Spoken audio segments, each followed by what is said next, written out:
नमस्कार। मैं डॉक्टर भवशेखर, सहायक आचार्य राजनीति विज्ञान, राजकीय मीरा कन्या महाविद्यालय उदयपुर। आज हम लोग द्वितीय वर्ष कला राजनीति विज्ञान के प्रथम प्रश्न पत्र, जिसे हम प्रमुख राज्य व्यवस्थाएं या विश्व के प्रमुख संविधान या आधुनिक सरकारें आदि के नाम से जानते हैं, के अंतर्गत जापान के संविधान के बारे में चर्चा करते हुए जापान की जो न्यायपालिका है, जापान की जो न्यायिक व्यवस्था है, उसके संदर्भ में कुछ अपने विचार आपके समक्ष रखने के लिए उपस्थित हूँ। विद्यार्थियों, हम जानते हैं कि जापान का कार्यपालिका, व्यवस्थापिका, न्यायपालिका, जब हम इन अंगों का अध्ययन कर रहे हैं, कार्यपालिका और व्यवस्थापिका का अध्ययन हम कर चुके हैं, तो हमने हमेशा जापान के जो वर्तमान संविधान, जिसे अपन शोवा संविधान के नाम से जानते हैं, और जो पूर्ववर्ती संविधान, जिसे हम मेईजी संविधान के नाम से जानते हैं, दोनों के अंदर स्थिति की बात करते हैं कि मेईजी संविधान अर्थात पूर्ववर्ती संविधान में क्या स्थिति थी और वर्तमान शोवा संविधान में क्या स्थिति है। ठीक उसी प्रकार हम लोग न्यायपालिका की संरचना, ढांचा, प्रक्रिया, इसके संदर्भ में दोनों संविधानों के अंतर्गत जो स्थिति है उसका अध्ययन करेंगे, उसी संदर्भ में बातचीत करेंगे। विद्यार्थियों, जो पूर्ववर्ती मेईजी युग था या मेईजी संविधान का युग था, उसके अंतर्गत जापान में न्यायपालिका स्वतंत्र नहीं थी, बल्कि वह सामान्य प्रशासन का ही एक अंग थी। न्यायालयों की शक्ति पर अनेक सीमाएं लगी हुई थी और न्यायिक प्रशासन न्याय मंत्रालय के अधीन था। इसके अलावा विधि के शासन और विधि के समक्ष समानता का जो सिद्धांत था, उसका पूर्ण अभाव था। न्यायालयों को संविधान की व्याख्या करने, नागरिकों के मौलिक अधिकारों की रक्षा करने और सरकार व नागरिकों के बीच उठने वाले जो विवाद थे, उनके निर्णय का कोई अधिकार नहीं था। यदि हम संक्षेप में कहें तो मेईजी युग की जो न्यायिक प्रणाली थी, वह फ्रांसीसी और जर्मन जो कानून शास्त्र है उसके ऊपर आधारित थी। जब हम वर्तमान संविधान के अंतर्गत जापान की जो न्याय व्यवस्था है, अर्थात शोवा संविधान के अंदर जो जापानी न्याय व्यवस्था है, उसका अध्ययन करते हैं, तो विद्यार्थियों, हमें यह ध्यान रखना चाहिए कि 1947 में जो शोवा संविधान है, उसके द्वारा जापान में लोकतंत्रात्मक व्यवस्था का प्रारंभ किया गया और लोकतंत्रात्मक भावना के अनुसार जापान की न्याय व्यवस्था में जो महत्वपूर्ण परिवर्तन है वो किए गए। प्रजातंत्र को मजबूती प्रदान करने के लिए न्यायालयों के ऊपर न्याय मंत्रालय के प्रभुत्व को समाप्त कर दिया गया और एक स्वतंत्र और निष्पक्ष न्यायपालिका की स्थापना की गई। जब हम वर्तमान न्याय प्रणाली जो है उसके बारे में बात करें, तो उसकी जो क्या विशेषताएं जो उभर के आती हैं, उनके संदर्भ में हम कहेंगे कि वर्तमान कालीन जो न्याय व्यवस्था है, उसके अंतर्गत जो न्यायपालिका है जापान की, वो पृथक है, अर्थात अब वह कार्यपालिका, व्यवस्थापिका का अंग नहीं है। न्यायपालिका, व्यवस्थापिका और कार्यपालिका के नियंत्रण से मुक्त है, एक स्वतंत्र रूप में है। संविधान का जो अनुच्छेद 76 है, वह कहता है कि समस्त न्यायिक शक्ति सर्वोच्च न्यायालय और ऐसे अधीनस्थ न्यायालयों में निहित होगी जो कानून के द्वारा स्थापित किए जाएंगे। संविधान के इसी अनुच्छेद में यह भी कहा गया है कि किसी असाधारण न्यायालय की स्थापना नहीं की जाएगी और न ही कार्यपालिका के किसी अवयव या एजेंसी को अंतिम न्यायिक शक्ति दी जाएगी। दूसरी विशेषता जो हमको दिखती है वह है कि न्यायपालिका की स्वतंत्रता की गारंटी। जो वर्तमान संविधान है उसके अंतर्गत केवल शासन की पृथक शाखा के रूप में न्यायपालिका की स्थापना नहीं की है, बल्कि न्यायपालिका को स्वतंत्रता की गारंटी भी दी गई है। ऐसी परिस्थितियों की व्यवस्था की गई है कि न्यायपालिका निष्पक्षता और निर्भयता के साथ अपने कर्तव्य का पालन कर सके। जो सर्वोच्च न्यायालय के न्यायाधीश हैं उनकी नियुक्ति भी अब कैबिनेट करती है।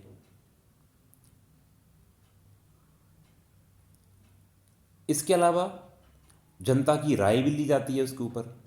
अधीनस्थ न्यायालयों के जो न्यायाधीश हैं वो कैबिनेट के द्वारा उन व्यक्तियों की सूची में से नियुक्त किए जाते हैं जो सर्वोच्च न्यायालय के द्वारा तैयार की जाती है। यह अब न्यायिक मंत्रालय के नियंत्रण से मुक्त हो गई है। तो इस प्रकार से हम देखते हैं कि न्यायपालिका को अब स्वतंत्र किया गया है। तीसरी विशेषता हमको नजर आती है कि विधि के शासन की स्थापना हो गई है। जो नवीन संविधान है उसके अंतर्गत जो एंग्लो सैक्सन न्यायिक प्रणाली जो थी, जिसकी मूल अवधारणा विधि का शासन थी, उसको अपना लिया गया है, जबकि पूर्ववर्ती मेइजी संविधान में ऐसा नहीं था। अब जापान में सभी व्यक्ति जो हैं वो विधि के समक्ष समान हैं और सभी के लिए एक ही प्रकार का कानून और एक ही प्रकार के न्यायालय हैं। अगली विशेषता है न्याय व्यवस्था की एक रूपता। विद्यार्थियों, जो नवीन संविधान है उसके अंतर्गत देश की संपूर्ण न्यायिक सत्ता जो है वो सर्वोच्च न्यायालय और कानून के द्वारा स्थापित जो अधीनस्थ न्यायालय हैं उनके अंदर निहित है। न्यायपालिका के शीर्ष पर सर्वोच्च न्यायालय है, उसके अधीन उच्च न्यायालय, उसके अधीन जिला न्यायालय, फिर कौटुंबिक न्यायालय और इसी प्रकार 570 प्रारंभिक न्यायालय हैं, और ये ऊपर से नीचे तक एक श्रृंखलाबद्ध रूप में है। तो यह इसकी एक रूपता को दर्शाता है। अगली विशेषता नजर आती है प्रशासकीय न्यायालयों का अभाव। तो वर्तमान में जो प्रशासकीय न्यायालय हैं उनका अंत कर दिया गया है। पूर्ववर्ती मेइजी संविधान में थे, अब नहीं है। अगली विशेषता दिखती है वह है न्यायिक पुनरावलोकन। संयुक्त राज्य अमेरिका जो है उनका अनुकरण करते हुए जापान के नवीन संविधान में सर्वोच्च न्यायालय को न्यायिक पुनरावलोकन की शक्ति जो है वो प्रदान कर दी गई है। न्यायिक पुनरावलोकन की व्यवस्था संविधान के अनुच्छेद 81 के अंतर्गत की गई है। तो इस प्रकार से ये जो कानून की वैधानिकता है उसकी जांच भी कर सकते हैं। अगली विशेषता जो हमको दिखलाई पड़ती है वह है न्यायाधीश जो हैं उनकी नियुक्ति को जनता का अनुसमर्थन प्राप्त कराया जाता है। तो ये जापान की न्याय व्यवस्था जो है उसकी एक विचित्रता है, एक विचित्र स्थिति है कि सर्वोच्च न्यायालय के न्यायाधीशों की नियुक्ति पर जनता का अनुसमर्थन आवश्यक है। तो आम जब निर्वाचन होता है उस पर प्रति 10 वर्ष के बाद में जनता की राय ली जाती है, और जनता यदि बहुमत से किसी की नियुक्ति को अस्वीकार कर दे तो उसे अपदस्थ कर दिया जाता है।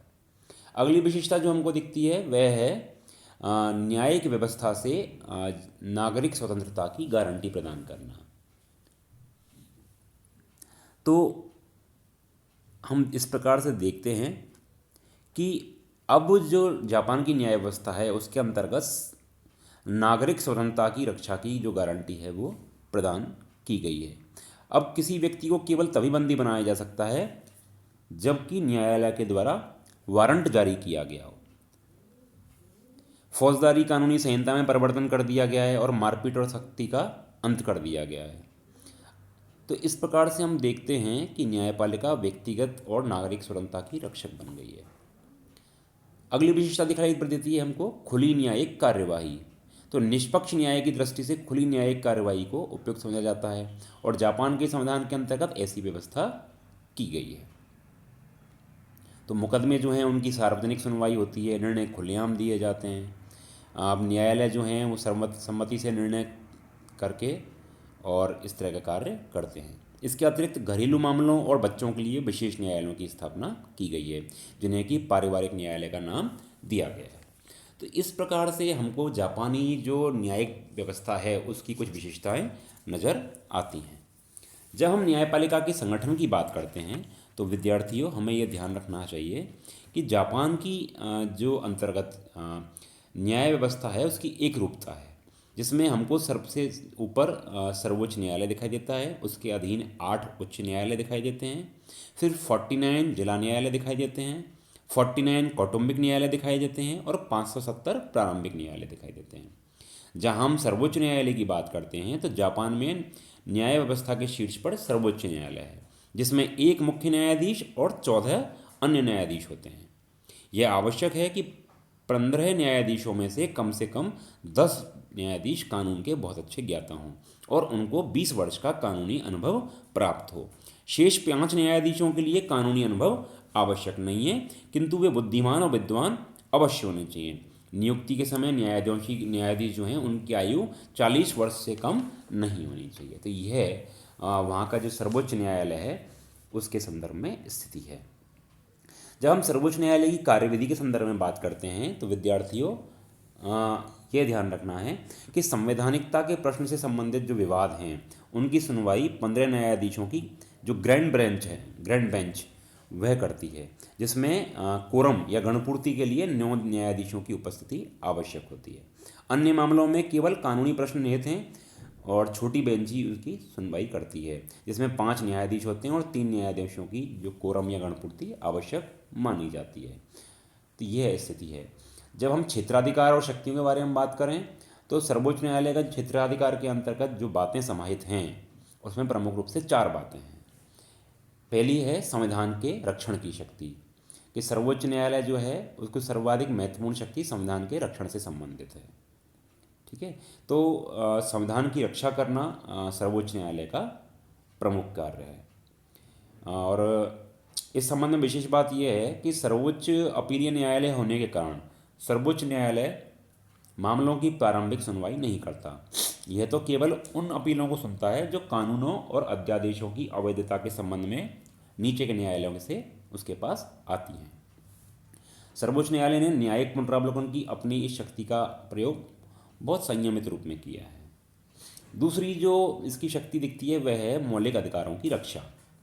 तो नागरिकों के मौलिक अधिकारों की रक्षा करना भी सर्वोच्च न्यायालय का प्रमुख कार्य है। तो संविधान का अनुच्छेद 98 जो है संविधान की सर्वोच्चता घोषित करता है और 81 जो अनुच्छेद है वह न्यायिक पुनर्वलोकन की व्यवस्था को बताता है। उससे सर्वोच्च न्यायालयों को मौलिक अधिकारों की रक्षा की शक्ति प्राप्त हो जाती है। अगला जो अधिकार हमको नजर आता है वह है नियम निर्माण की शक्ति। जो संविधान के अनुच्छेद 77 के अनुसार सर्वोच्च न्यायालय न्यायिक प्रशासन के संबंध में नियम और उपनियम बना सकता है। इसके अनुसार न्यायालय की जो कार्यविधि है उसका संचालन अनुशासन निर्धारित किया जाता है। इसके अलावा सर्वोच्च न्यायालय जो है उसको न्यायिक पर्यवेक्षण और प्रशासन संबंधी शक्तियाँ भी प्राप्त हैं। तो यह कुल मिलाकर के सर्वोच्च न्यायालय के कुछ कृत्य हमको नजर आते हैं। जब हम उच्च न्यायालय की बात करते हैं तो सर्वोच्च न्यायालय के अधीन भौगोलिक आधार पर 8 उच्च न्यायालय हैं, जो कि टोक्यो, असाका, फ्यूकाका, नगोया, हिरोशिमा, टाकामत्सु, सेप्पारो और सेंदई इन स्थानों पर स्थापित किए गए हैं। प्रत्येक उच्च न्यायालय में न्यायाधीशों की संख्या उस क्षेत्र की जनसंख्या के अनुसार भिन्न भिन्न होती है।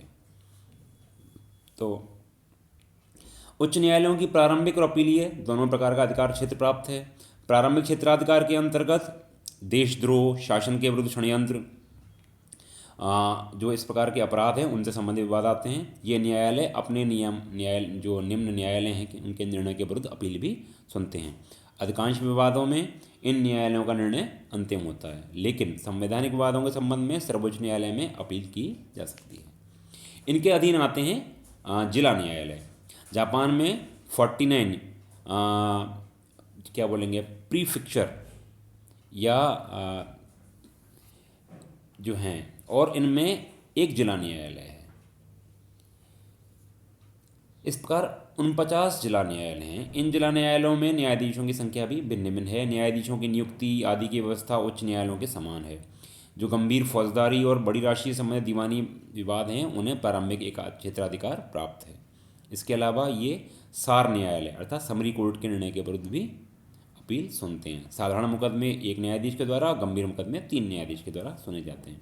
जब हम सार न्यायालय या समरी कोर्ट की बात करते हैं तो ये न्यायालय नगरों और ग्रामों में स्थापित किए जाते हैं और उनको प्रारंभिक न्यायालय भी कहा जाता है। ये 5000 येन तक के दीवानी विवाद और छोटे छोटे ऐसे फौजदारी विवाद सुन सकते हैं, जिसमें 1 महीने से कम कैद की सज़ा हो सकती हो। पारिवारिक क्षेत्र के न्यायालय जो हैं इस श्रेणी के न्यायालय जापान की न्याय व्यवस्था की अपनी एक विशिष्ट स्थिति को दर्शाते हैं। इस प्रकार का न्यायालय प्रत्येक जिले में एक है और इस प्रकार उनकी संख्या भी 49 है। ये न्यायालय तलाक, उत्तराधिकार, संपत्ति के बंटवारे, गोद और निर्वाहधन आदि संबंधित विवादों की सुनवाई करते हैं। ये बच्चों के अपराधों की भी सुनवाई करते हैं। पारिवारिक न्यायालय में 3 न्यायाधीश होते हैं। इन न्यायालयों के कानून की अपेक्षा मानवीयता के आधार पर अपना कार्य किया जाता है। एक वहाँ का कंसेप्ट है प्रोक्यूरेटर्स। प्रोक्यूरेटर्स की नियुक्ति मंत्रिमंडल की राय से सम्राट के द्वारा की जाती है और ये न्याय मंत्रालय के अधीन रहते हुए अपना कार्य ये करते हैं। ये सरकारी वकील होते हैं और शासन की ओर से न्यायालय में मुकदमे प्रस्तुत करते हैं। तो यह जो स्थिति है हमको कहीं ना कहीं जो जापान की न्याय व्यवस्था है उसके संदर्भ में उसकी जो अभीष्ट स्थिति है उसको दर्शाने में सहायता करती है। धन्यवाद।